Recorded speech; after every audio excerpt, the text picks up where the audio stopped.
David Adams here, the voice of the ring, and the following is a presentation of the Mancast Network podcasts for the man in all of us. Hey guys, it's the Princess of Pro Wrestling, SoCal Val from Fight TV, and I am a proud Opinion City girl.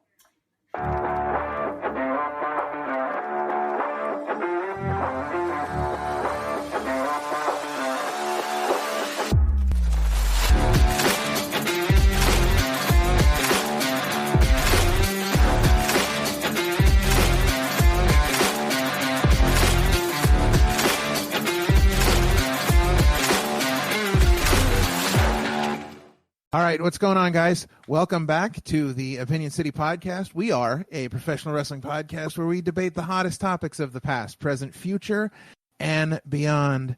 I'm your host. My name is Ralph Heinmarch. He's my co-host and tag team partner, and his name is Parma Sean Russell. This podcast is for you, the listener, so please reach out to us via email at opinionscitypod@gmail.com. If you would like to support the show, you can follow us at Opinion City Pod on all the socials. You can find everything, the links to everything that we do over there. You can follow me on the socials at Parma Chisel. You can follow Ralph here at RealRalph316. If you like what you're hearing, don't be a stranger. Like, rate, and review our show and let us know your opinions. And please share us with your friends. On this episode, we have a very special guest. And I don't know about you, Ralph, but this one I'm super excited about. Oh yeah, listen. I have been excited about this all week. It's all I've been talking about, so I'm ready. We have not only Avery Good Professional Wrestler, but he's also Avery Good Wrestling Commentator. Avery, how are you, my friend? I'm great. First off, I'll answer your question. I get to be the boss of the Independent Wrestling World Championship, which is a pretty cool job so far. I've only about a month in, but I've done some pretty snazzy things with it, and I think I'm having a good time. I was just going to say, so what does being director mean to you, and how did you become to be the director? And what does your job entail, my friend? How did I become to be director? I think before I stepped in, there was a committee in charge of the belt, and I feel like sometimes the committee just needed an outside voice a little bit to just kind of end all conflicts if they can't be ended in a peaceful way. Not that they're fist fighting or anything, but like if they can't decide, hey, who should get this next title shot, and they need somebody to just kind of come in and make a final decision, that's me. As soon as I got the job, of course, anybody I've ever been friends with in wrestling, they're like, hey, what's up? Like, we're friends. Remember, I bought you Chipotle that one time or something, right? They all want their shot. So it's not just me. There is a committee, but I am the end all be all to that committee, right? If we can't come to a decision, then I guess I get to strut my stuff and throw my weight around a little bit and make those final decisions. And also, to me, it's a face behind where those decisions are coming from, right? Who's getting these shots? Also, I get a big say in the PWI Independent Wrestling Top 10 Wrestlers. So we get to sit down every month and take a look at the previous month of wrestling and see, hey, who's out there getting those big wins, traveling around, making the towns, all of those things, right? Because that's what we're looking for at IWTV. We're looking for, at least in my opinion, like in old like NWA territories days. We want a guy who's willing, or a lady. We want a person who's willing to accept all challengers, to put the miles in, to not just accept challengers in one area or territory or another, but be willing to travel the entire world of independent wrestling and defend that title. Very cool. Very cool. I think I answered all the questions. Yeah, I might have missed. Yeah. No, that's perfect. That was good. Yeah, it is really cool. When they asked me about it at first, I was like, I don't really know what you want from me. But now that we're, other than Cruel terrorizing my Twitter quite a bit, and maybe lurking in the woods near my house, I'm not exactly sure. I didn't know that became part of the job, but that's been the only con of the job so far. Mm-hmm. Yeah, that's awesome. So now that you have this job, now that you're really kind of getting involved with the indie scene as a whole here, and working with a lot of different people and groups. What are your thoughts on really the current indie wrestling scene? I mean, where do you think indie wrestling is at now? Because things seem really hot. Independent wrestling right now, like, go enjoy it because it's awesome. Yeah, there's a lot of great things really going on with the indie scene, and just being able to see some of the talents that you see on the indie scenes. I mean, these are guys that are just blowing it away night in and night out, and just talents you would never expect to see. But there are so many guys that are just so good at what they do out there, and being on that indie level where you're right there. You're right in the action. You get to go to an indie show and you get to be, it's almost like you're a part of the show because you're so close to it. And the indie scene is so different because it's such an interactive thing. You get to meet the people that are on the show. You get to interact with them. It's so much different than anything else, but it's so much fun. It's really cool to say, like, hey, I saw that guy in a bingo hall with 40 people, right, before anybody knew who he was. Or like even now, Trios in Palmer, that's like my local community center. That's my neighborhood. So I coach my kids football there. I coach my kids basketball in that building. And when I meet some of these other parents and they tell me they're wrestling fans, and I'm like, well, I wrestled the Young Bucks in this gym. And they're like, what? The Young Bucks? Like, people don't even know other than diehard wrestling fans. But you have these casual wrestling fans who know who the Young Bucks are now, or Orange Cassidy or Sami Zayn. And I'm like, yeah, they all wrestled in our local community gym probably, like Orange Cassidy probably wrestled in there 30 or 40 times. Right, like AJ Styles is wrestled in there. Brody Lee's wrestled in there. The independent's where it all starts. Yeah, absolutely. Yep. Speaking of independence, and you mentioned it earlier with being in the world of Chikara, you were originally there as Chikara as Dasher Hatfield, and then it was when you changed to Avery Good Professional Wrestler. How did you go about evolving that character like that from Dasher to Avery? I couldn't come up with anything. And then finally I'm like, all right, is there something here with a very good professional wrestler I could play with? And almost instantly I was like, oh, if you just take this little space out, it's now Avery Good, professional wrestler. And that was the most creative idea I think I've ever had. I was very proud of myself. I was Barry Horowitzing myself a days after that. Yeah. So, along those lines, so you played a couple different characters in Chikara, but obviously, Dasher Hatfield was your biggest character.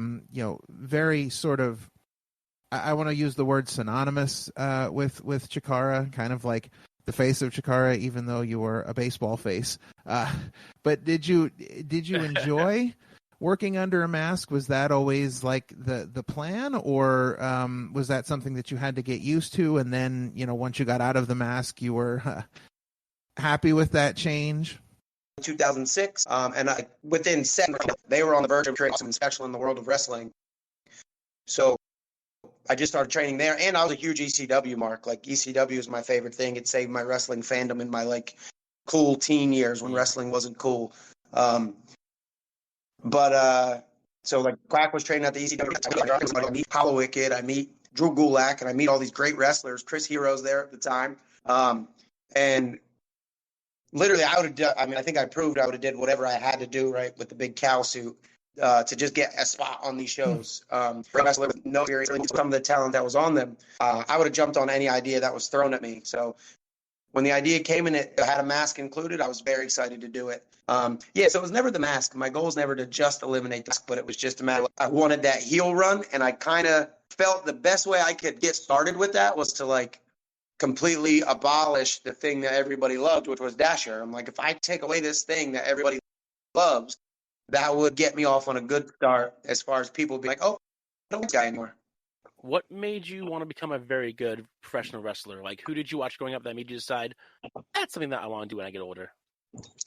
I think my wrestling style, especially with the heel run, I was always, I think, and this is a normal answer, I think. I was always a Mr. Perfect guy as a kid. I was a huge Mr. Perfect fan. Even as a little kid, for some reason, you're supposed to not like them. And I like Mr. Perfect, Rick Rude. Those were my guys. And then as time went on, I really, my favorite wrestler of all time probably is Kurt Angle. So as he came around and really took off, that really caught my eye. And I think my favorite thing about Kurt was just his range of with him legit being the most badass guy probably to ever step in a WWE ring, right? Gold medal, blah, blah, blah, blah, blah. Like, he wasn't afraid to be the butt of a joke. And I think that's what I loved about him. I love that he could be the funniest, corniest guy on the show. And I love that, 10 minutes later, he could be the most vicious, nasty, believable killer on the show. And I feel like a lot of people who could be that nasty, serious killer guy, they're almost like too cool to be the butt of a joke. But I love that he was like willing to do all of that. So I think that those are some guys I just try to take some inspiration from. Other than that, I just and I wrestled styles that worked towards my strengths, and I did things that kind of entertained me and that I enjoyed doing. I mean, that's the basic premise of wrestling, is that you gotta be able to enjoy it. Like, that's what our whole basis about this show is, that wrestling can be fun. It can't be serious all the time. It can also just be a fun experience as well. Yeah, I love that you, when you're talking about your influences, knowing what you're doing now, all of your influences, most of them are all heel characters. So, that's really cool seeing what you're doing now, and just that, you had that foundation from the very beginning. That's pretty neat. Yeah, and like babyface wrestling for me, I think came from my inspirations really weren't individual people, but it were more memories. Like my dad's a great guy, and he would take me to some local independent wrestling shows back in Allentown, the EWF Hardway days. He would take me to ECW when ECW was at Ag Hall in Allentown. He'd take me to WWE sometimes too. But for me, I always remembered tiny little things wrestlers did that made me feel special. Where they would take a minute out of their entrance, not even a minute, a second out of their entrance to do some, a high five or whatever the tiny little thing is. As a babyface, my goal was always just create those moments, right? Like if I can make you out of everybody in this room feel special for a second, you would always remember that. And there've been times fans reached out or dads reached out because I did something nice for their kid, and I was like, that lets you know you're finding success in that area. It's I just made these memories that I have that wrestlers created for me. I created those for other people, and that's really cool. Really cool story that I've shared before, but it's one of my favorite ones. Was we were at an independent wrestling show right outside of Easton, Pennsylvania. If I remember the company correctly, I want to say it was PCW or something along those lines. And I was about 12, and Reckless Youth was on the show. And I went over at intermission, and I just said, "Hey, can I have your autograph?" And he was a heel on that show. So instead of taking my marker, he just flicked my paper, and he goes, "Reckless Youth, remember it." And I always did. That's great. Right? And that's a heel version of that memory creating thing. But had he just grabbed my pen and signed it, I probably don't remember him that day. Obviously later on down my life, I would have, but because he did that day, never forgot that. That's very cool. That's really cool. So, I mean, obviously you go back quite a ways with Chikara, and you're one of the, more tenured members of Chikara. And I know we keep going back to Chikara here, but we're all, big Chikara fans on this show. But what was what was your experience like working with Chikara, working for Chikara? And a lot of indie guys consider certain promotion their home promotion. Would you consider Chikara yours? Yeah, and it's by far my home promotion. When I sit back and think about most of the things I've accomplished, they were underneath that Chikara umbrella. But I just loved it. Again, I go back to being a big ECW fan. I know they're very different, but they're very. And I've had this conversation with Tommy Dreamer at Chikara shows where he goes, you guys are what we were. You're very different than we were, but he goes, you are absolutely the opposite of everything that's going on in wrestling right now, and people are attached to it and people love it. And that's what we were. We offered an alternative, and that's what you guys are doing. And hearing that from him was I don't know, I was just speechless, almost bring a tear to my eye. Oh no, we're doing it. That was something I sensed right away. It was just, it was a family. It was everybody chipped in, and everybody did different jobs, and everybody made the show happen. And all of those things are why I love that place.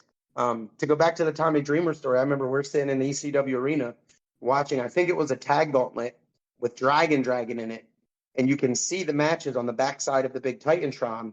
And I'm sitting next to Tommy Dreamer in the ECW arena, and he's watching Dragon for the first time. And I'm like, oh man, is he going to absolutely hate what we're doing in his building? what they did compared to seeing a guy in a big giant dragon costume go in there and kind of be goofy. I'm like, how is he going to respond to this? And as soon as it ended, he just looks at me and he's like, do you think Quack will put me in that dragon outfit? And I was like, that's the greatest answer ever. Like, just that he accepted That's us the for best what we answer. were meant a whole lot, because he was like Mr. ECW, right? Like, that was Yeah, his baby. yeah. He's the face of ECW, in my opinion. Sure. Yeah. Awesome. How does it feel to know that you were Chikara's final grand champion before they shut down in 2020? Kind of sad, I guess, because like I was never like a big like give me the belt guy. Like, it's never like I was never, my goals were never let me collect all the belts. Although it's to me it was always a nice nod that the promoter believed in you. But like I always looked forward to Yeah. the day that like I passed the torch to somebody else, and that never came, and that sucked. And like I feel like Yeah. I never got my full run, because I was like at the end. Last thing we did in Chikara was Action Arcade, which I loved. Like, I felt like that was the first special thing we were doing in a minute, maybe being my age and growing up with early 90s Saturday morning wrestling. Like, that's all, we just blatantly ripped all of that off, and I loved it. Like, me and my kids would get up those first Yeah. couple weeks of COVID.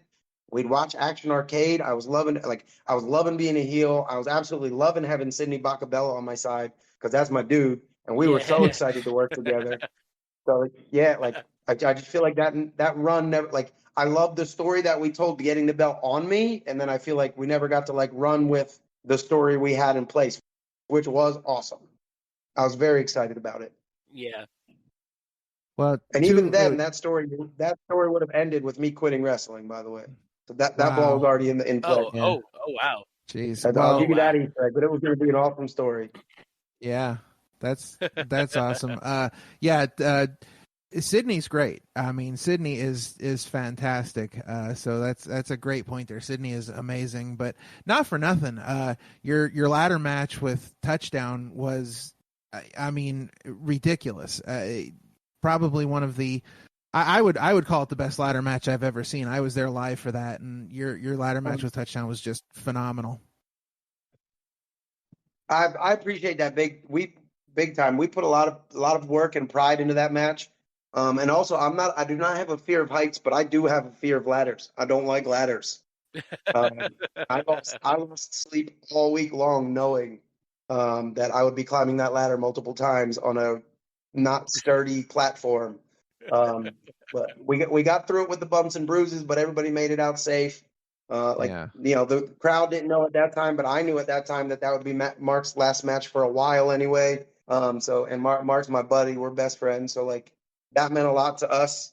But yeah, just pulling that thing off. We were both really proud of that match. So hearing you say that, and especially ranking it amongst your favorite ladder matches ever, that means a whole lot, because there's been some pretty freaking awesome ladder matches in this world. Yeah, you guys did some impressive stuff during that match, stuff I don't think I've seen before. So yeah, you definitely deserve it. People who have the not spot from seen that match everybody talks about was the spot that from that match that everybody's always talked about to me was the one where we had the two ladders like wedged in the ropes. Mm-hmm. And my favorite thing about that one was we didn't come. I don't even say we. Mark came up with that about 2 minutes before we had to go in the back. He's like, wait a minute, what if we do this? Oh, wow. And I was like, all right. And we just kind of saw what happens. And anytime anybody brings that match up to me, they'll always bring up that spot. Yeah. No, yeah, because that was a major spot in the match. Very cool, very innovative. You talk about things that are moments, and that was for you guys a moment in time that people don't forget. Yeah, and if you go back and watch that, I quite wasn't prepared. Like, Mark gets fired up. Like, Mark runs on a lot of adrenaline, and I think it started with like me kind of like half-ass pushing Mark into the ladder, and then Mark comes back and totally, as hard as he could, rams me into that ladder. And I'm like, okay, here we go. But I remember when he grabbed me and threw me, I was like, all right, I didn't see that coming. But I guess we're playing now. Let's go, buddy. Yeah, right. Yeah, absolutely.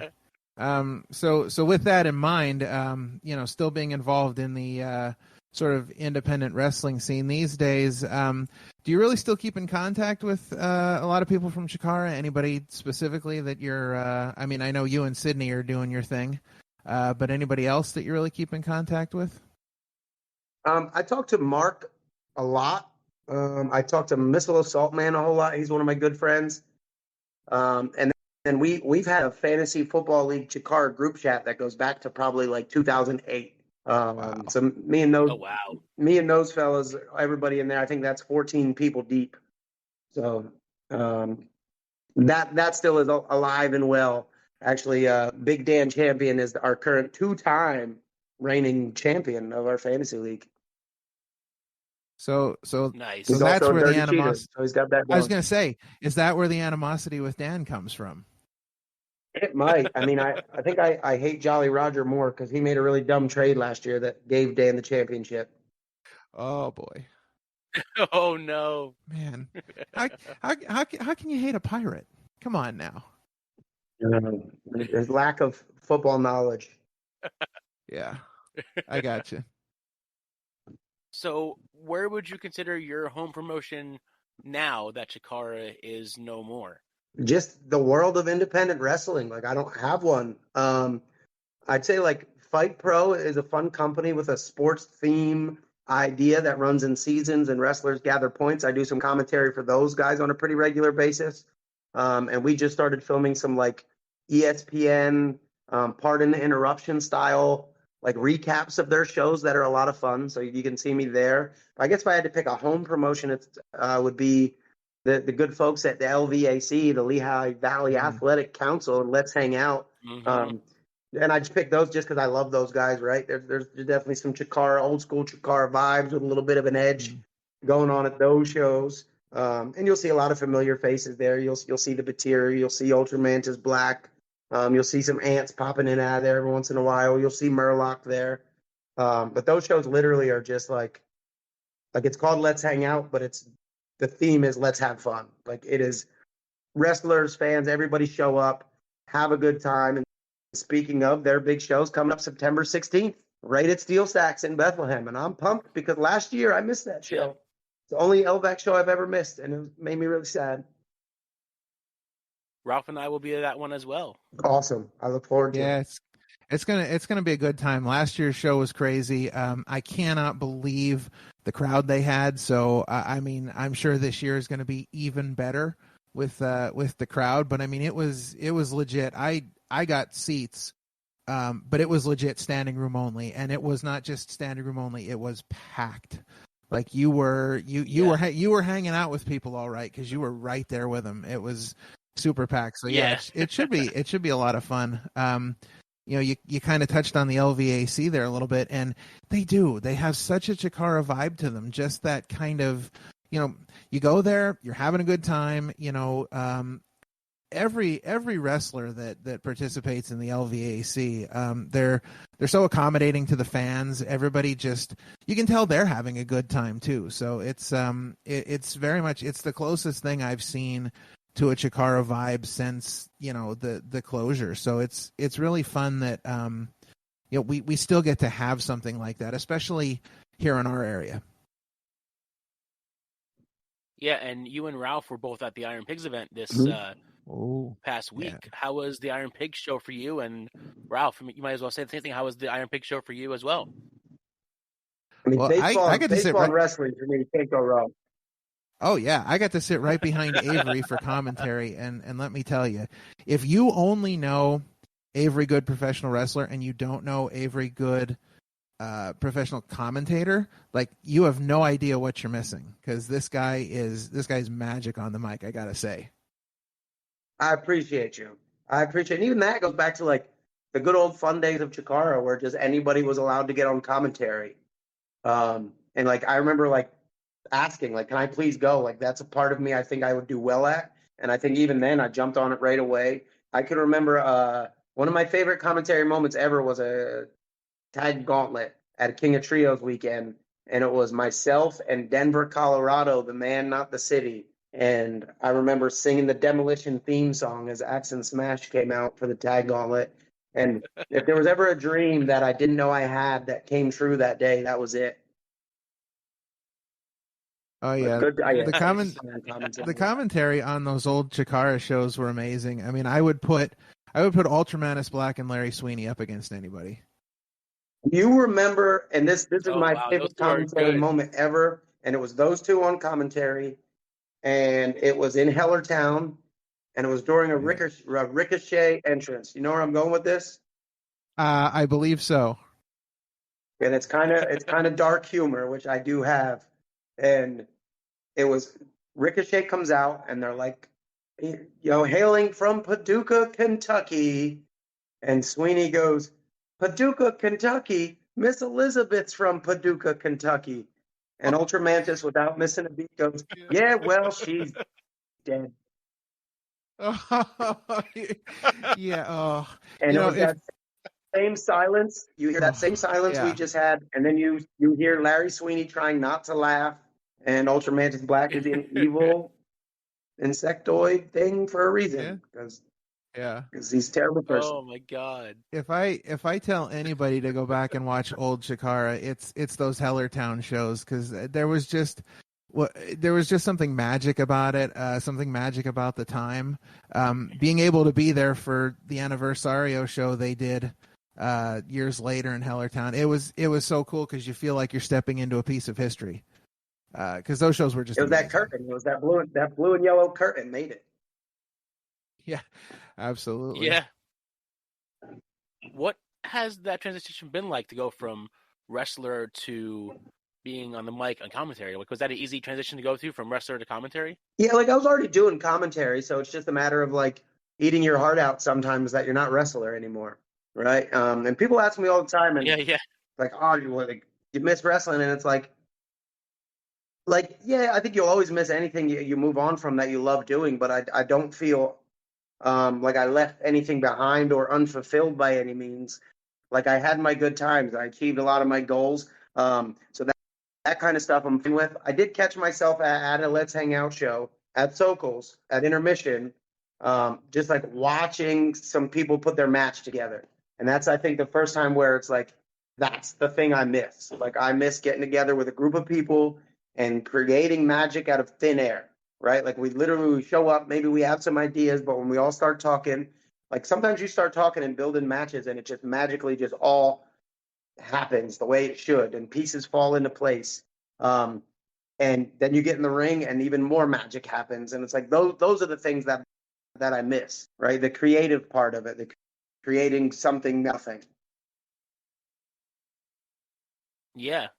But That's just what's so crazy about wrestling, is that you literally create something out of nothing sometimes, because you have no basis other than just who's going to win the match, Yeah, like one of But my it's how favorite you get moments, there. even before I became a wrestler, I was like, I can't wait to create that moment where there's like that big kick out and the whole crowd like gasps and is like, oh, like, you know what I mean? And you can look around and people's faces are all wrenched up and they're jumping out of their seats, and like just to have that puppet master mind control over people, right? And to be able to utilize that to like tap into these emotions, like that's awesome. That's a cool, I don't know, feeling to have that power and to be able to create that for people.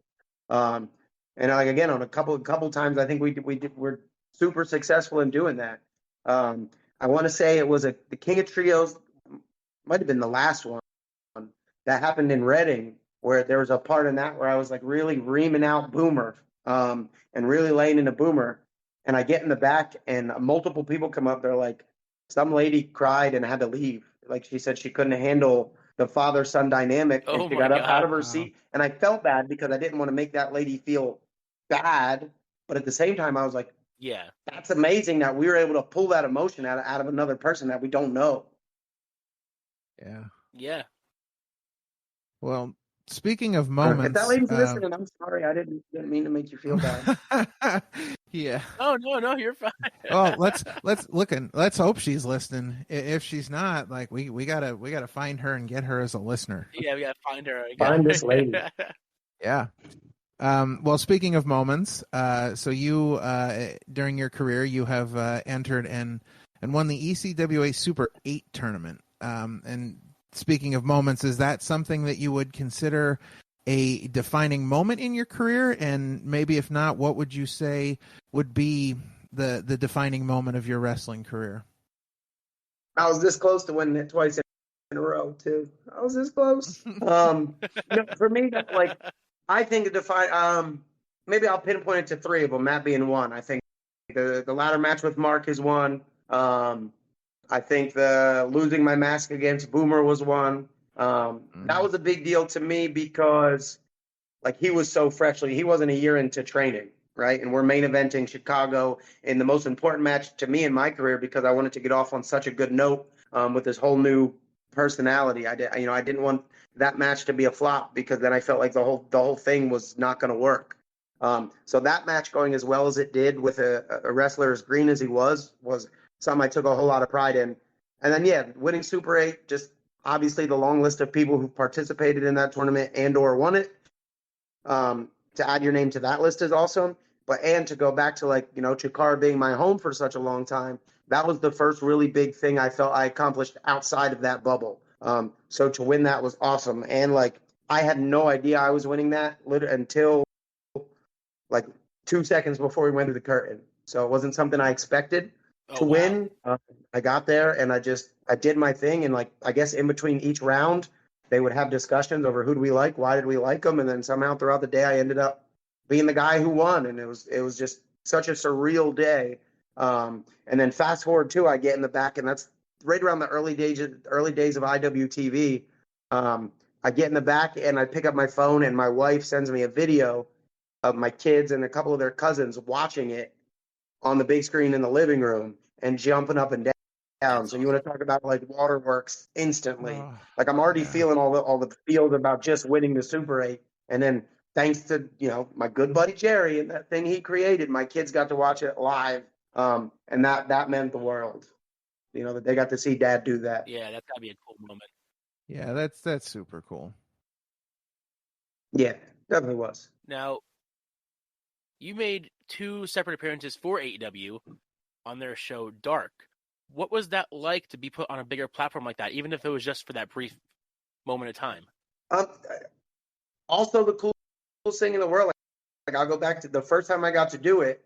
We were given 4 minutes, and it got cut down to 1 right before we went out. So I was going to actually get to do some wrestling in that one, but it all got cut right before. But the big test for me was, I just wanted to get in the ring, and they give you this, awkward 2 minutes of standing there when the big stars are getting their entrances.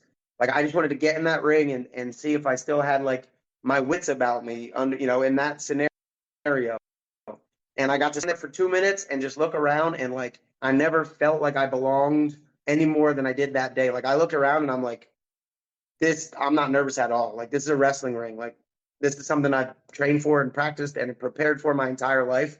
I was nervous for days up to it. I was nervous literally until I got in that ring. And then once I got in there, I was like, nope, this is home. Just knowing that I could, had the opportunity been presented, I could get in there and perform as well as I ever have. And then fast forward again to being a dad, my wife and my kids were there. So from where I was standing in the corner, I could see them.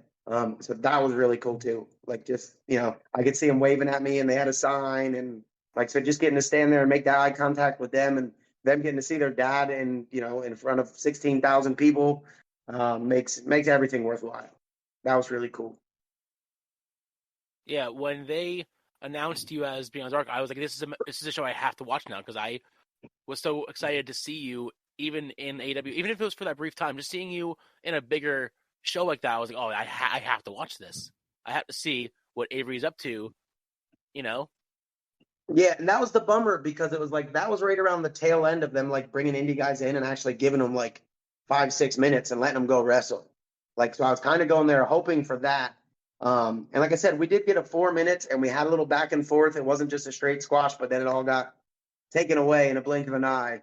And then the second time I got to go back, I wrestled Andrade, which definitely was a straight squash. Other than he came up to me and he goes, "Your friend is Orange Cassidy. I give you an arm drag." Oh, thank you. So OC got me an arm drag. I'll take it. I'm very, very thankful for my arm drag. That's tremendous. There is a photo out there from that period with you and all the wrestlers in AEW who came out from Chikara. Was that a special moment in time for you, getting to do that and getting to meet up with them again backstage? Yeah, we took that picture of all of us standing there, and that was really cool and very well received, by the Twitter world and the Instagram world of everything. But none of that, like, I'm not a grumpy, bitter guy. So to be able to stand there in a group of like 13 people and be like, look at what my friends are doing. The fact that I can turn on Wednesdays and my kid gets to watch my buddies, and then he can go watch me wrestle these, like, all that stuff's so cool. Like, I don't know, no grumpiness or bitterness towards any of those guys, just happy for them. Like, Orange Cassidy's a straight superstar. I've known him since we were about 15 or 16. And I've seen countless people laugh at him for when he said he was going to, like, I remember being in geometry class and he stood up and he was an honor roll, very hardworking little soccer player. And they're like, what do you want to be when you grow up? I want to be a pro wrestler. And everybody laughed at the 120-pound kid, who that was his dream, but he stood there and confidently said it and, then put in the work and made it happen. So you sit there and you watch all the success this guy's having, and like, it's just the coolest thing to have been there from the start until now, and literally watching a star be made is really cool. Not even made, but like, watch him go out and earn the right to have all of the things he's getting right now is really cool. My favorite part about Orange Cassidy is when, after I think it was Full Gear or one of the big four that he'd done, he was in a meeting scrum and they asked him, would you say you're one of the greatest wrestlers of all time? And he just straight up said, nope. Not even close. Yeah. Not even close. Not even close. It's really interesting when you see all of the success that some of the guys from Chikara have had, and we talked about this. I think we actually talked about this both times when we had Razor Wing on and we had Ultimo on, and we kind of talked about the wrestlers that were coming out of Chikara, and not just the established wrestlers, but when you look at their training school and you compare that to, say, other indie organizations that have their own training school, you see that the trainees coming out of Chikara are like leaps and bounds ahead of other companies, and so I think it's really a testament to the talent that really just came out of that time in Chikara, be it from the training school, be it from guys that Chikara recognized as talent, and now you're really seeing them get the big success on a bigger stage. It's really a testament to how good Chikara was. Yeah, and like, again, when you went to a school and it had Quack, who still, like, whatever you think of him as a human being one way or another, he's still one of the best trainers there are in the world. And that part's undeniable. And when I was lucky enough to start there, it was Quack one night, it was Claudio another night, and we all knew Claudio eventually would be the superstar that he is. And it was Chris Hero another night. So you're literally surrounded by the best talent available in wrestling at that time. So it really was a place where if you showed up and you put in the work, you were going to get great because you were surrounded by greatness. So it was just a matter of being there, right, and putting in the work, but while there and outside of there. Yeah, absolutely. Yeah. So who would you say is your favorite wrestler that you've been in the ring with? That's it. I'd say young wrestler to me. I had a couple matches or a series of matches with Brody Lee that were always special to me, just in the fact that, like, while coming up, he was the first guy who, like, basically let me call 70% of the match. And when I threw out these little silly ideas, he was all about it.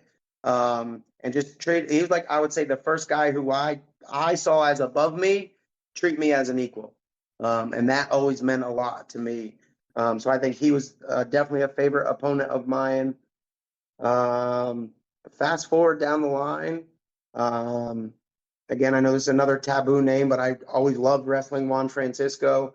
That was a guy I just liked calling matches with, and when you got in the ring with him, he made it easy. Like, he always was where he needed to be. He always knew what to do, and wrestling him was simple.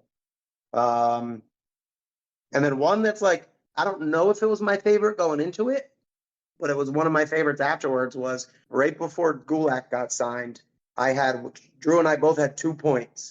So we main evented a Chikara show in Canada where obviously one of us would win and one of us would lose, and he wouldn't talk to people before his matches, which petrified a lot of people, myself included. But I knew how Drew was. So I was like, okay, like, that's what Drew's going to do. So I mentally prepared. And even at training, I prepared for, like, hey, let's just get in and on the fly for 10 minutes. Let's see what we got. And then, of course, Drew, being the weirdo that he is, we get there and he's like, hey, what do you want to do? And I'm like, that's not what I expected you to say today, Drew. So we're not going to, we called like a little bit.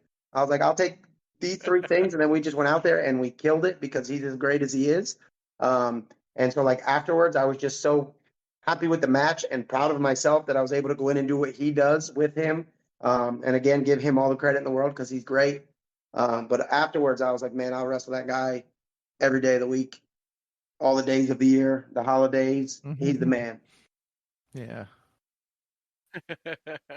Do you still watch any wrestling currently, or like what are some of your favorite shows to watch?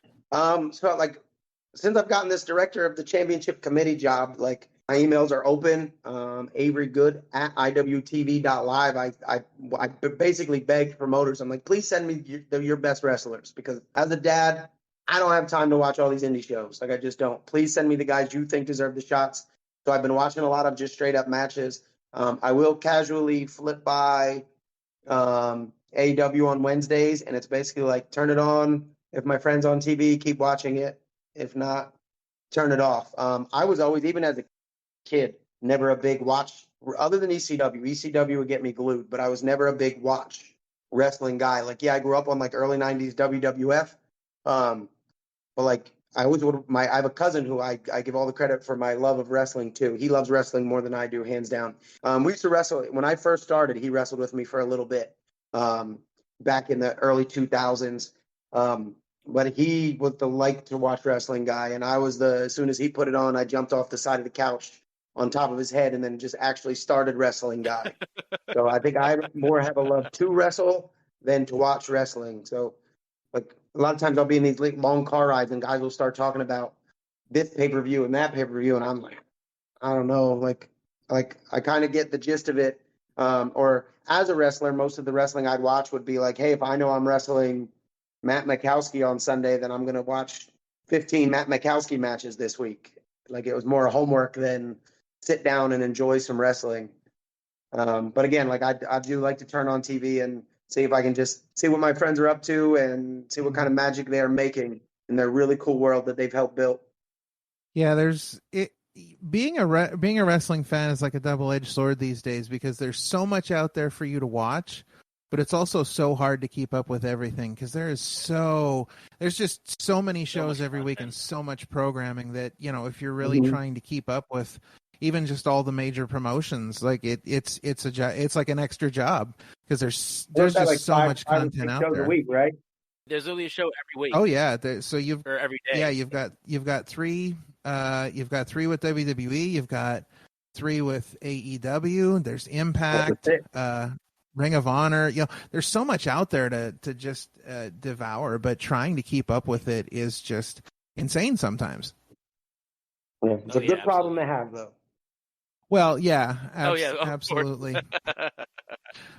So this is something that I kind of wanted to ask you. Just you know, one of the major sort of running things in Chikara has always been like, you know, this sort of idea of the Hatfield family. You know, you've got Dasher, you've got the step cousin-in-law, Mr. Touchdown, you've got Boomer, then Molly McCoy comes along, and like it's just this crazy family thing. So can you maybe talk a little bit about maybe how that whole idea came up? You know, how the family dynamic sort of started in Chikara, because I mean, I think it's one of my favorite things about Chikara is just that whole Hatfield family dynamic. It started with Mark, and I think that was just, I don't know where the idea of him being my step cousin-in-law came from, but I think it just made people chuckle in the back, and so they're like, okay, that's what we're running with. And I've known Mark since his first day in a wrestling ring, so I was so very excited that once, you know, he had caught the eyes of the brass there at Chikara, that I got to like have him, like he was my partner, and I had all the respect in the world for his ring work and his personality and his character, and so I was very, very, very, very excited about that. And like sometimes Mark can be a little bit of a tough pill to swallow for people, so I'd say for me he was an acquired taste that I learned to absolutely love. Like I said a couple times now, he's one of my best buddies. So I was like if he goes with somebody else, that might not end well. Like, give him to me, please, because I want to see him succeed. And my guess is the Boomer thing all came from like me being adamant about wanting that heel turn, and then it being looked at like not possible because of my, you know, being such a pick-up babyface. It's like, how can we get people to hate this guy? And then that was a fantastic strategy. You're like, hey, if he has just as clean cut of a little son, and then he starts not being very nice to him, maybe that just might work. And we had the perfect student to play the role, and it was awesome. How Molly got thrown in, I'm really not sure. I'm happy she was. I like Molly. Yeah, I don't know how that got thrown in, other than maybe just the future of her and Boomer being a tag team and getting that story started a little bit early. But it sure was a lot of fun. Like that one, like again, back to that scene at the end of that King of Trios. Like I never felt like I was an actor, but at the end of that, I was like, I think I deserve a Grammy. Do you get Grammys for acting? I don't know. I'm not whatever award you get for acting. I deserve one. Right. Well, I think to me that was so. Boomer and that was Molly, and we hit all the right notes. And like, I remember getting in the back after that, and Bryce Remsburg was dancing in celebration of how cool it went, like in a corner by himself. That's awesome. Yeah. Your last match was, I believe, with Abby, but then after that match, you ended up wrestling Mr. Touchdown as your like official last match. How did it feel that you got to have your last match with Mr. Touchdown at the end there? I wouldn't have wanted it any other way. Like that's how I wanted to go out, and that took so many strings to be pulled to have that. Like one, to convince Mark to do it, because he was still like, I quit. I wouldn't be any good. I'm like, Mark, you're literally one of the most naturally talented wrestlers I've ever been around. Like if I had faith in anybody coming to pull this out or pull this off, it's you. Like so I had to convince him to do it. And then, like I said, Mark is an acquired taste, so not everybody likes Mark. So for me to get Mark even on the show was a different hoop to jump through. But then it's like I always prided myself as a storyteller, and I felt like my story with Mark never ended. Like nobody knew that ladder match was it for Mark. So I was like, imagine the vibe in a room if everybody had known, like if they were in on what we were in on. So in this case, like I wanted to put some kind of bookend on that story. So like, Buddy kept asking me, who do you want to wrestle? And like, even the LVAC folks were like, we'll bring in Eddie Kingston. We'll bring in this name. I'm like, that's not what I want. Like, I want to finish this story. So yeah, and the match went so much better than I could have ever imagined that it would have gone. And like, it really was one of those moments where we stood there, even like the ring exploded on my very last bump. Like that was not planned or rigged. Yeah. My nephew asked me just yesterday, he goes, how did you get that ring to do that? How did you get it to break? I'm like, well, it took about 2 months of me not being able to stand up straight afterwards. But yeah, like it was such a fairy tale day start to finish. But yeah, like having Mark was the only right answer. And as much as I love Abby and I wanted to give Abby that rub, like Abby was a pawn in my story of like, I want people at the end of the match with Abby to feel like, that was it. Like, because in my last 10 matches, I had lost every one other than the Boomer Mask match, which I had to win. But I had lost, I wanted to lose them all. So building up to Abby, it was, he's definitely going to lose. He's just going to put this kid over and ride off into the sunset. So then when we like very cheap, nasty Sydney Bacabella involved beat Abby, I wanted people to be like kind of deflated a little bit. And then, out comes Mark. And also I had the challenge of there's probably 400 people there, 70 of them being close friends and family. So I had the challenge of in my mind, I said, if I can get my mom to boo me today, that would be a success. How can I do that? By beating up Abby was the only thing I could think of. Oh, that's great. That's great. Mm-hmm. This is another one of something I just have wondered about. So who came up with the idea of using The Best as your theme song? Because that is a spectacularly heel entrance where you just stand there with your arms raised while the music plays. It's brilliant. That is the brilliant mind of one Sydney Bacabella. I sent him a song. I was like, Sydney, I'm thinking about using this song. And his response was no, and then a YouTube link. And it started, and I'm not a Foo Fighters guy, so when it started, I'm like, I'm not using the Foo Fighters. And then The Best started repeating, and I was like, yep, that's the one. Because like at that point, that's all I wanted to be. I wanted to be known as a guy who's very good at being a professional wrestler, almost to a corny level. And I was like, that's it. And then we started playing with it a little bit where I think almost the first time we used it, we came up with the idea of like, when I stand there long enough, there'll always be some heckler in the audience who's like, enough, we get it. And then I remember I put my arms down that first time and the guy went, it's about time, and like started clapping. So then the second time I added the part where like I always had to get the music guy on board, because when the music guy messed that up once or twice, that was like, oh, come on, bro, you're killing me here. But like, I was like, hey, when my arms go down, you just turn it down. Somebody will say something. I will look them dead in the eye. I will smile slightly, and I will put my arms back up, and the music will come back on. And I will get the last laugh. That will be my last laugh. That's genius. So, yeah. Genius. That is That's definitely. I go back to what I missed. I miss being able to stand in the ring for 3 minutes because I want to, and everybody has to just watch. I miss that. Yeah. What's kind of what Jericho did when he came back in 2012 was that his big thing was he came back, he would rile up the crowd, he wouldn't say a word, and he would leave. And after like 2 weeks, fans started to boo him because they're like, all right, what's his play here? Why is he not saying anything? Why is he just hyping the crowd, then just leave and smile? Mm-hmm. That was his big heel turn by doing that, by making the fans slowly hate him week in and week out by just not saying a thing. And he was probably loving it. Like, the whole thing was probably just to entertain himself, and it worked. Yeah. Exactly. Mm-hmm. So we here at Opinion City, we are very big on our top 5 lists, and so we put out the question to Avery, what would he like to discuss as a top 5 this week, and he came up with top 5 mid-carders, which is a fantastic topic.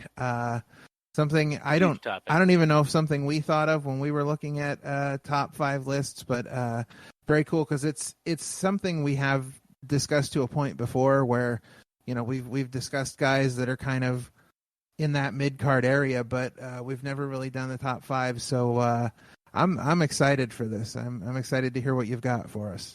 Super excited. All right. So again, going back to like the beginning days of my fandom in I'd say late 80s, early 90s WWF, it was always like the Hulk Hogan run, who I was never into Hulk Hogan as a kid. And I always thought all these mid-card Intercontinental Champion guys were all the best guys.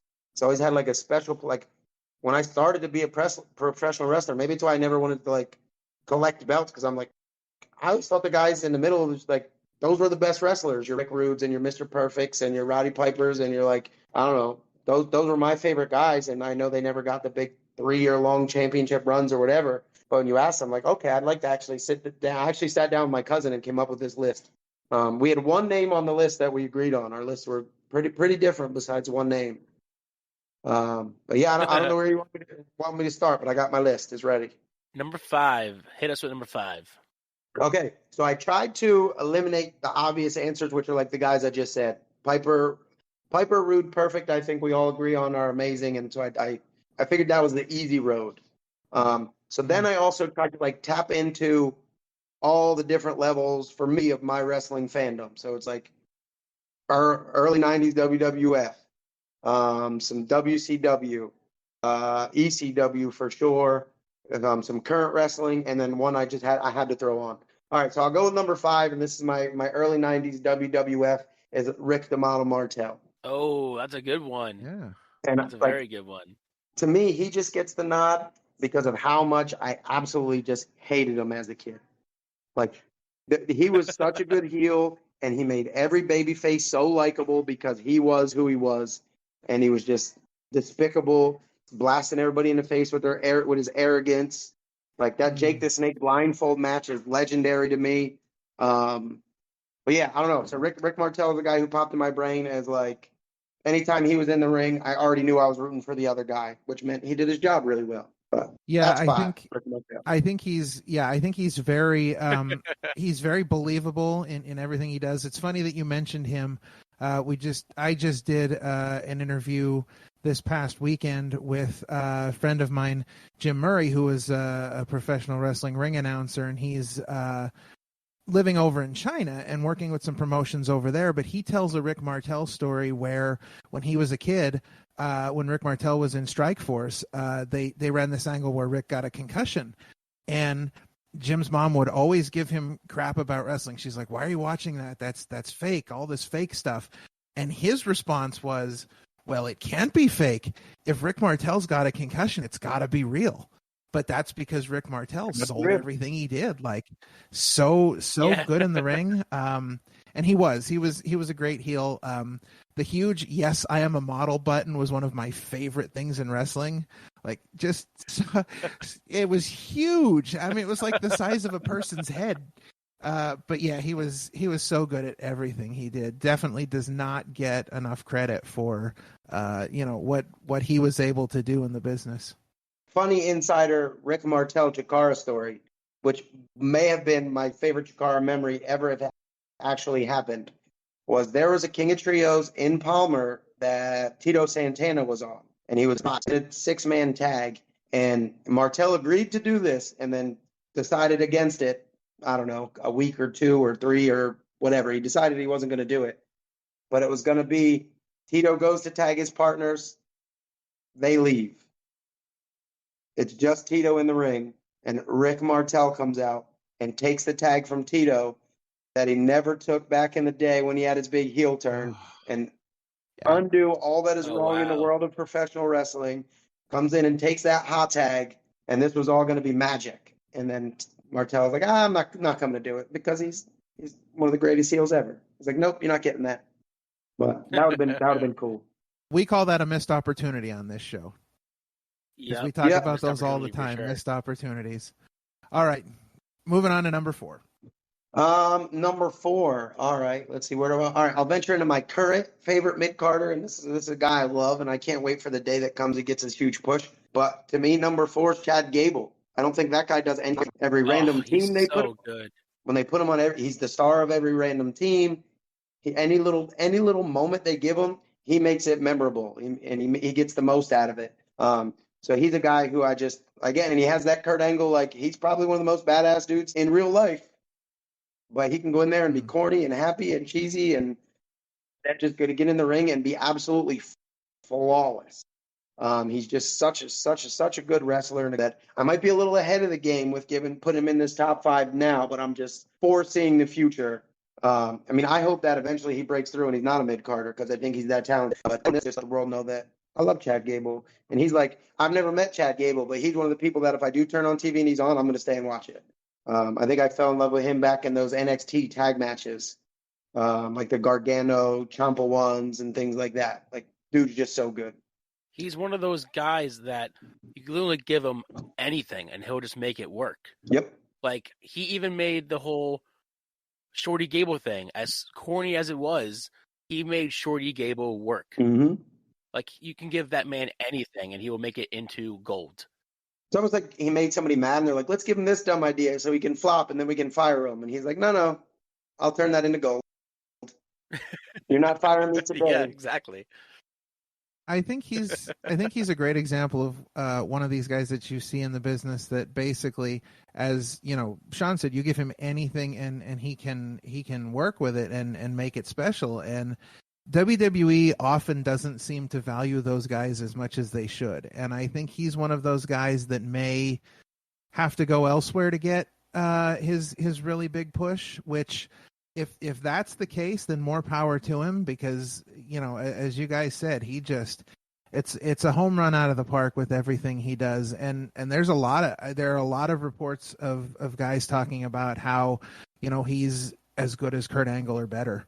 So that's a huge compliment from people. So that's a great choice, and definitely not one I would have thought of. But the minute you said that, I'm like, oh, that's brilliant, because he's almost like the example of what we're trying to put over here with this list. Yeah, and like I said, I tried to take out the obvious answers that everybody would agree on or think of. Like I have one on my list. My cousin was like, "You're not allowed to have that on your list," and I'll explain that. He's going to be number 2 though, so we're not getting to him yet. Okay, number 3 for me, and this is the guy my cousin and I both had on our list. But 3 was Bam Bam Bigelow. just because he was Oh, always great. And like man. as a little kid, he was a kid who just, and for all of us, I think you see him and he just fascinates you right away with just his look. And then he gets in the ring and he moves yeah. around the way he does.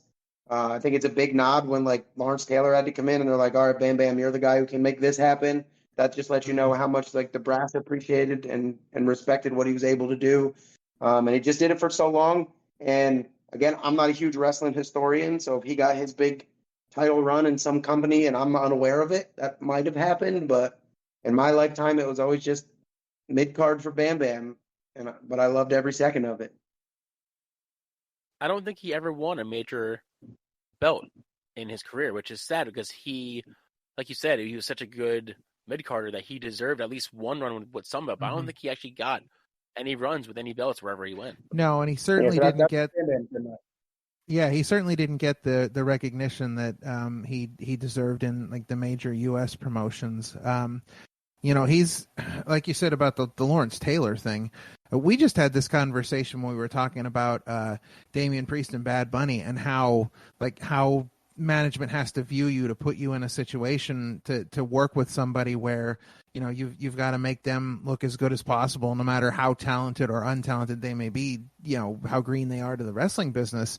But yeah, Bam Bam Bigelow was definitely one of those guys, and just, you know, some iconic moments. The Lawrence Taylor thing with Taz and ECW. I mean, just iconic moments where they're things you just Like you Dudley don't forget. I remember being at a house show in East Rutherford. Was it the Brendan Burns Arena back in the day? And we were sitting on the aisle, and Bam Bam's match was on, and Bam Bam's son was about my age, was sitting in the aisleway on a chair, and I like sat and talked to him the whole match. Like I'm like, hey, how do you get to sit down there? And he's like, That's cool. and I'm like, how'd you get that seat? I'm like, in the aisleway. He's like, that's my dad. And I'm like, what? Bam Bam Bigelow's your dad? I always remember having that conversation with his kid for a minute. So that was really cool. And I probably went back to my dad. I'm like, Dad, how come you're not as cool as Bam Bam Bigelow? But he's still a good dad. He's a good dad. I always regret not getting to Bam Bam Bigelow years later in life had his own restaurant, and they had one of those massive like hamburger challenges where if you eat the whole thing you get a t-shirt, and I always regret never going and taking the challenge, because it would have just been cool to say, hey, yeah, you know, would have been cool to say, hey, look what I did. But yeah, great pick. Thank you. Yeah, of course. All right, so number 2 is my debatable one. I'll let you guys chime in. If I have to replace him, I'll try to think of somebody else. So this is from my ECW, near and dear to my heart. Like, again, ECW saved my wrestling fandom big time. This particular wrestler was the world's nicest human. We were big autograph hounds. We'd get there early. We'd stick around after the shows, and he would sit and he'd talk to me and my cousin for as long as we wanted. But number 2 for me is Rob Van Dam. Oh my God. Huge Rob Van Dam fan. But my cousin's like, no, he got a world championship. I'm like, for like 2 days. Yeah, he literally, it was my favorite, Yeah, like probably my favorite title match ever. I absolutely loved that they did it in straight ECW style, and Cena put him over, but it just didn't last as long as we had hoped. So I was like, that doesn't count. He only had it for 2 days. It wasn't a title run. It was a title he's one moment. of those. He's one of those guys that, again, we've been saying never really got his due diligence. I don't think. Like, yeah, they gave him the belt, but like you said, it was only for like a day or two. Like, he didn't have a run with it. Yeah. But he's still going to this day. Like, he just debuted on AEW, and he's going to be facing Jack Perry next week on the show. So he's going to be there live. The dude can still go, and I think he's like in his upper 50s, and it's just crazy how. And I've said it to Ralph before on the show, how age no longer matters in wrestling. Like, because people defy the age. Like, Sting's now 63, and he's still wrestling at the top of his game as if he was in his 40s. It's crazy. So, like, to see RVD still being able to go so freely is just, it's crazy how, like, age no longer matters in wrestling anymore. And I just loved him, I think, because he was so different than anybody I'd ever seen before. And he had that carefree, like, I just do what I want to do, what entertains me, what I'm into. Like, that's what I do. I don't imitate anybody. I don't copy anybody. Like, he's a complete entity, different than anything we had ever seen. His in-ring wrestling style was different than anything we had ever seen. You know, when that music hit, I'm like, yep, lean forward in my seat. Like, I'm ready, because it was never bad. But, So if it's okay like with you guys, Rob Van Dam was my 2. Oh, listen, No, that's I'm perfect. I'm fine That's a with great it. choice.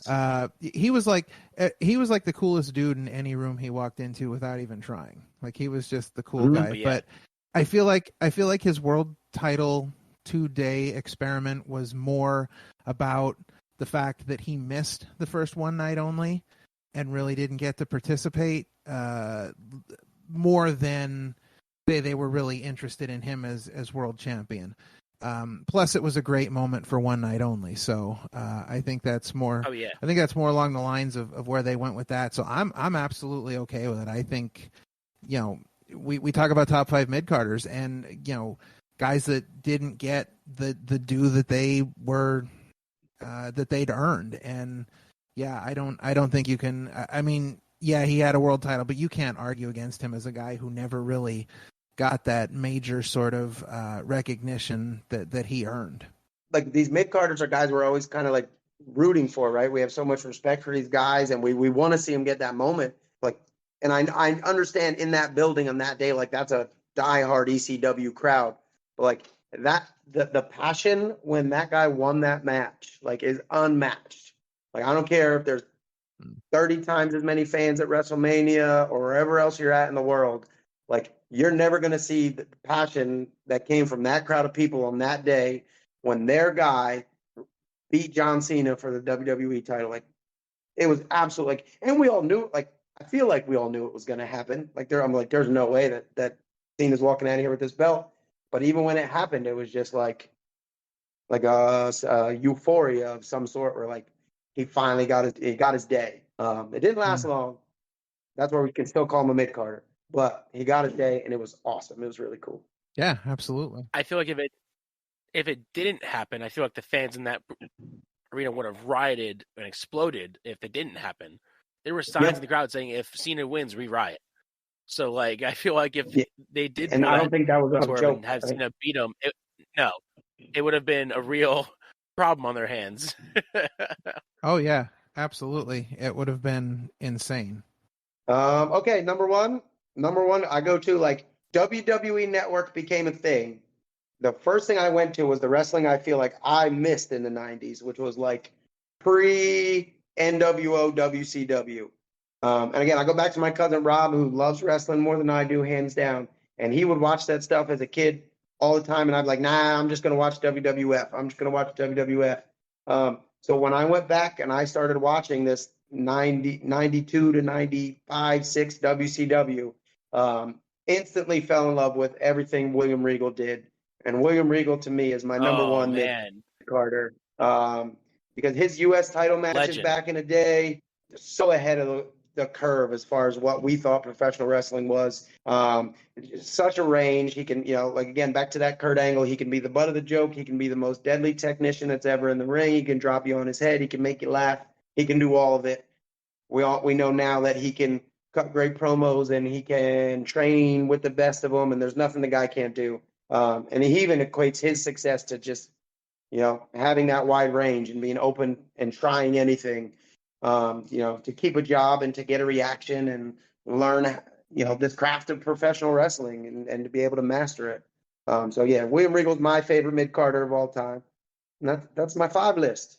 He was one of those guys that, like we say with wrestling, you have to be able to evolve and keep relevant in the business. And he was one of those ones that just kept evolving and kept changing, kept keeping up with wrestling. So he would have his serious times, and he would be goofy, like when he was in WWF, when he was like the GM, not the GM, but like the the commissioner. Yeah, and he was funny there. He had moments of funny, like he was just, and then he was the real man's man, Steven Regal, at one point, and that was just amazing. The best theme song ever. Like, so good. The best theme song ever.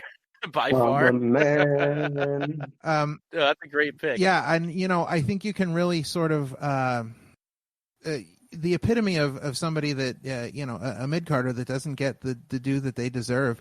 You look at a guy like William Regal, and AEW had him and wasted him.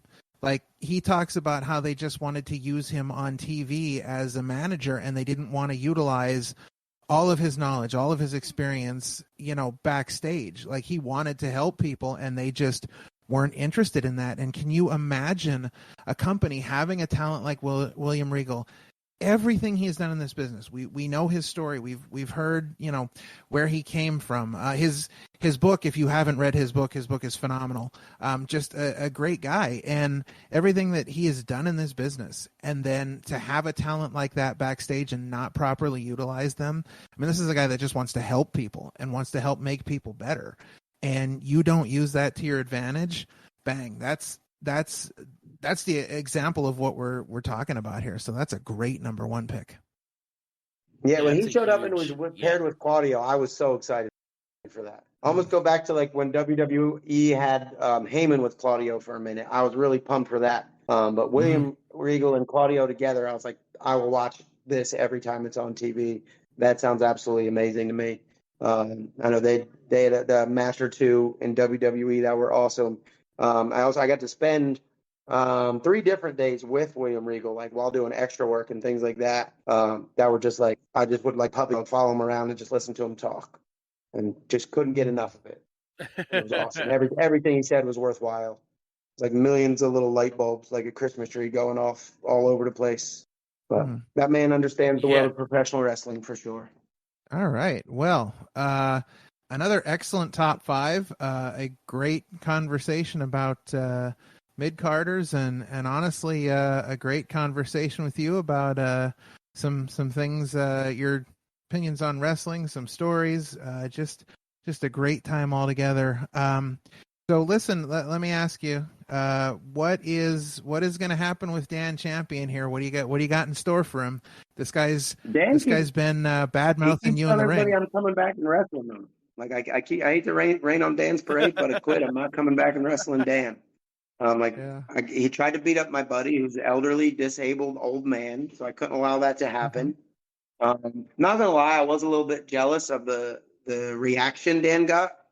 I don't know if you were at Circles that day, but that Big Dan pop was right up there with RVD winning the freaking WWE belt from John Cena. Like, it was unreal. I'm like, I never got a reaction like that, so I was a little bit jealous that day of the embracement of the good people of the Lehigh Valley they had for Dan. But yeah, no, I think it's over. I think it's done. We're good now. Yeah. I think more of that pop was because those people were big Foot Locker fans. I think that's what it was. Yeah. That Foot Locker match show they ran was a magical day. I used to work in that mall as well. Me, Dan, not at the Foot Locker. I worked at the tuxedo store, but me, Dan, and OC all frequented or worked at that mall at one point in time. That's so cool. That was a great show. I was the guy during Billy Avery's entrance that he was afraid to shake hands with. That was me. Nice. Yeah, that was a great show. I mean, just so much fun. All right, so what do you got going on now? Where can people find you online? And you got anything coming up you want to throw out there? Twitter is Very Good Pro Wrest. Instagram is at Avery Good. Come to Steel Stacks. That's the big one. Steel Stacks on September 16th. I missed it last year. I regretted it so much that I vowed to not miss it this year. I will be there. I will be in attendance. I will be scouting talent for the Independent Wrestling World Championship. I know I asked promoters, but fans as well. If you've got wrestlers out there that you see putting in the work and you think deserve a shot, like, tweet me a YouTube link to their match. I would love to see it. I'm asking for people to do my legwork because I don't have time to do it. Just send me the clips. But that's it right now. Just it's all about making the world of independent wrestling the best it can be. It's already a pretty great place, but everything can always improve, and getting those titles out there, both the world championship and the tag team titles. That's my goal right now. So you might see me just about anywhere indie wrestling could be. That's very cool. And they could not have picked a better guy to be a judge of championship talent.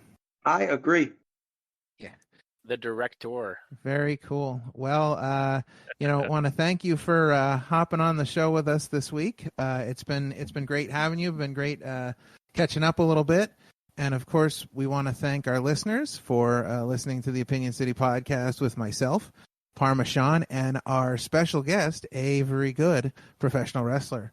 So if you like what you just heard, we'll hope you'll pass along our social, which is at Opinion City Pod, to all your friends and colleagues. We're We're pretty much out there everywhere. And please leave us a review on Apple Podcasts, Spotify, Pandora, or wherever you get your podcasts. And be sure to check us out on all of the other episodes and let us know what you think of each topic, as we love to hear from you. Check us out on Facebook, Twitter, Instagram, and Threads at Opinion City Pod.